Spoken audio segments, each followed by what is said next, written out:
Wherever you are in the world, welcome to the show. But I want to talk today first about something very disturbing that happened in England in a court case in Leeds, which is the biggest city in Yorkshire in the north of England. There was a case last week which cements the idea and the fact that we have two-tier justice in the UK. A man called Sam Melia went through a court case. He was convicted earlier in February by a jury of putting up some stickers.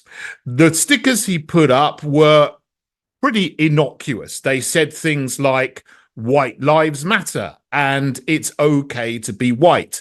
There was some edgier things like "Beware Muslim rape gangs," which is a big issue in many towns and cities in England, particularly in the north of England, such as Rotherham and Rochdale, that we've had news about the horrors of these things over many, many years. Now, Sam Melia set up an organization, a website, in order to distribute stickers to people who wanted them so that they could put them around the country or print them out themselves. He did this anonymously, but someone complained. The police found out who he was, and so a court case ensued against him. The Crown Prosecution Service at one point actually said there was nothing on any of the stickers that he and other people were putting up around the country that broke any criminal law. But the judge directed the jury to find him guilty or to make their decision on the basis of what they thought his intentions were in doing this activity and creating this website to disseminate these stickers. So he was actually directing the jury to assess his thoughts. This is actual thought crime, which Orwell warned about in 1984 that we actually have now in England.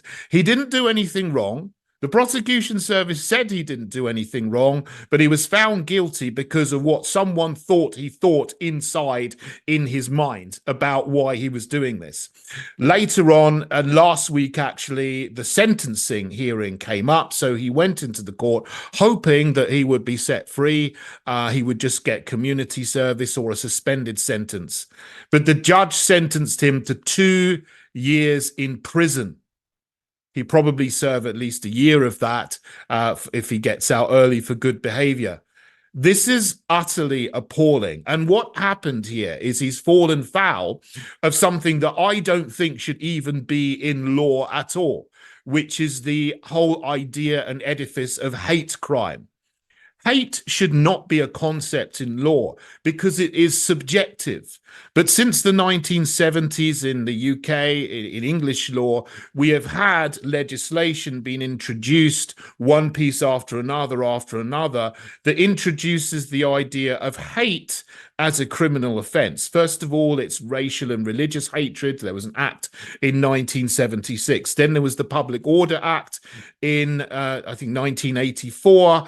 And that introduced the concept of stirring up hatred as a criminal offence. And then you've got the idea, a notion of hate crime, where a normal crime can get an aggravated sentence, an uplift. So you get 50% more on your sentence if a judge or a jury, if it's a jury trial, deems that you were motivated by homophobia, transphobia, racism, anti-Semitism, and the like. This should not be a concept because it's subjective. What should be in law is incitement to violence, incitement to crime, incitement to terrorism, because that is objective and you can clearly define it.